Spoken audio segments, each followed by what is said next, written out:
What's up, guys? Welcome back to the YouTube channel. My name is Tower Dog Dan. I'll be your host today. Today we're going to go over UFC 297 and the Pro Box TV event that just happened this last Wednesday. First, we're going to go over the Pro Box event. That was the main event. Was a training partner of mine, Marvelous Mikewan Williams. He is was a 19-0-2 prospect. And he just fought on Wednesday on the Pro Box TV card. He fought against another undefeated person, and now he is 20-0. Congratulations to Mikey on the knockout. Now, the sky is the limit for this guy. He was already on a fast track up, but now he's on a rocket ship, and we should be seeing Marvelous Mikewan Williams fight in some really big boxing matches real soon.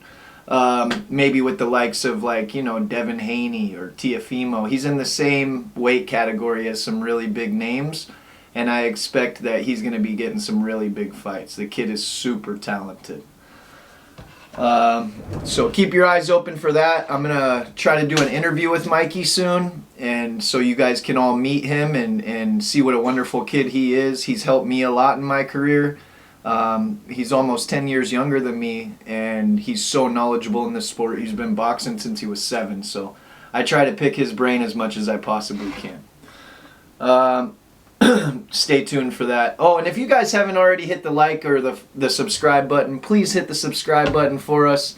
My wife works her butt off on this channel. We put a lot of effort into it, and it's free for you guys to do, All you gotta do is hit that button for me. So if you could do that and we could shake hands right now, and that's the deal. You want to watch the content, all you got to do is subscribe. Okay, so moving on to UFC 297. What a fun night of fights it was. So I'm going to talk about the bets that we placed. I usually cap myself at like $100 on Saturdays to play with. We enjoy the adrenaline rush of putting a few little bets down on different fights. And last night was one of the first times that I did not win on not one of my picks. And let me give you a little backstory. So I like to win a good amount of money. So sometimes I know who's going to win the fight, and I bet against them on purpose in hopes that their opponent might get some miraculous knockout or win by default somehow. So that was the route that I took last night. I bet on all underdogs, and we lost $100. 4 different bets, $25 each. I believe I took Arnold Allen to win by finish.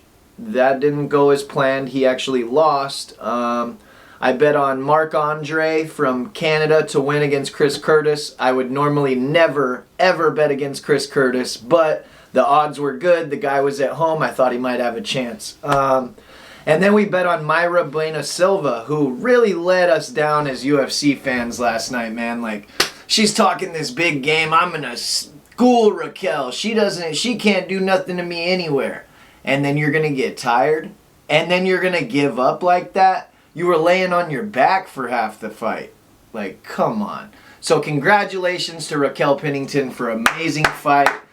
New UFC Bantamweight Women's Champion of the World, and you deserved it. What a great fight it was. Okay, so moving on to the main event and the main topic in which I made this video around. It was UFC 297, and Sean Strickland lost, guys. I don't know who was watching the fight or how they judged the fight, but I just rewatched it back to be very, very sure about my judging and how I judged the fight last night and rejudged it right now. I watched it back, and the first 2 rounds, no way, no how did Dricus du Plessis win those rounds. He didn't land barely anything on Sean for those 2 rounds. He got 1 takedown that Sean stood right back up in the second round, okay? The 3rd round comes around, and he had a much better round. That was the one round that was definitely Dricus du Plessis' round. It seemed to me like Sean was kind of taking a round off, and it kind of cost him because that was when the tide started to turn. We get into the 4th round, and Sean's doing great in the beginning, but then he gets caught with this weird overhand right that cut his face. And as soon as that cut happened, the crowd changed, the whole dynamic of the fight changed, and everybody was like, oh my goodness, Sean might lose. Like, no, he got a cut. He's fine, okay? But to the judges, and seeing that for the whole rest of the fight, forget about it, you know? Dricus's eyes were swollen shut, but when there's that much blood on someone's face, the judges are going to be swayed in that direction. Anyways, we're getting into the 5th and final round, right? The 5th round comes around. Eric Nicksick says, this is what champions are made out of, bro. Champion shit. Go out there and get your belt. And what did Sean do? He did exactly what his coach told him to do, and he killed him in that 5th round. There is no way that anybody could tell me that DDP won that 5th round. The last minute of the whole round, even the first 4 minutes, he didn't land not one shot. Sean was piecing him up. Oh, and another thing that I would love to go into with you guys. They didn't count any of Sean Strickland's jabs as significant strikes. Although it swelled this fool's face damn near closed. But it's not a significant strike. I mean, his eye would beg to differ that jab is not significant. The only reason why they're not calling it a significant strike is because he's not throwing it from the backhand. If that was thrown as a left straight instead of a left jab, it would still have the same exact power and it would be a significant strike and not some little pillow jab. It's not a pillow jab. That jab is like a sniper rifle to your forehead every time it hits you. Any fighter will know that if you're going to get screwed up, it's going to be that jab that screws you up. The big shots, they're just going to put you out. The jab is a repetitive bop, bop, bop, bop, bop, like a baseball bat to your face. I beg to differ. I think Sean Strickland's jab, out of everybody's jabs in the game, his jab is a significant strike, and it does damage. And what else do we need other than the proof of this dude's face being black and blue, bro? Like, I don't know. But 5th round went to Strickland, for sure. That on my count gives it 3 Strickland, 2 Du Plessis, okay? Here's why I think it swayed the other direction. First of all, Sean Strickland made some pretty weird comments during the press conference earlier on in the week that got him canceled in Canada. Canada loves Sean Strickland. Matter of fact, any country that Sean Strickland goes to loves Sean Strickland. So that wasn't what happened. What I think happened was that the UFC is so scared of what's going to come out of this dude's mouth that they told the judges, yo, if it's even close, you need to give it to DDP. Because we can't have a loose cannon in our championship seat like this. You never know what the dude's going to say. And if I never know what the dude's going to say and I come where he comes from, then imagine what the UFC's thinking. Sean Strickland and I don't know if any of you guys know this, we come from the same exact area of Southern California. He grew up in Corona, I grew up in Lake Elsinore. They're right here. That's why he's so loud, that's why I'm so... We were raised, it's how we were raised. We're very outspoken. We don't give a shit. We will smack you upside your head without hesitating, you know? And that's just where we come from. You had to be tough to grow up in the IE or you were going to get smoked. Or you were just going to get punked for all your shit all the time. And that wasn't about to happen to me. So I understand why this dude is the way he is.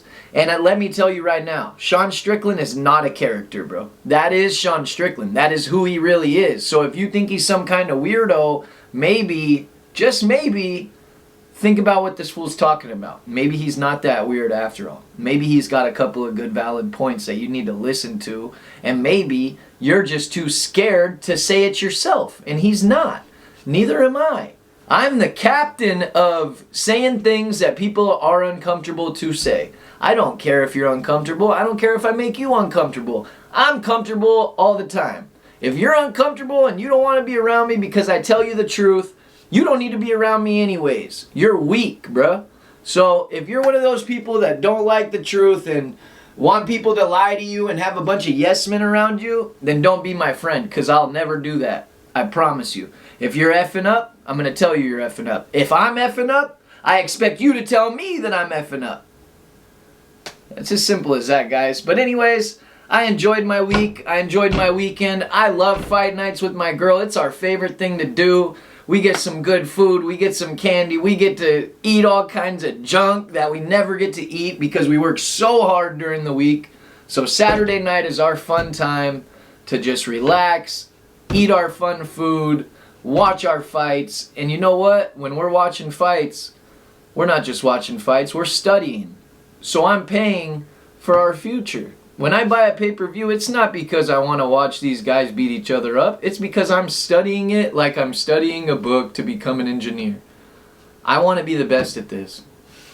Any event that there is on television when it comes to combat sports, you can guarantee that I watched it and that I studied it and that we could speak about any of the fights that were on those cards. So if you guys ever want to talk, if you ever want to get involved a little bit more, hit us up on TikTok, Instagram, all those other platforms. My name is Tower Dog Dan. Thank you for watching this video. Don't forget to subscribe and hit that notification bell because we be dropping that content, boy. Let's go. Peace out, guys.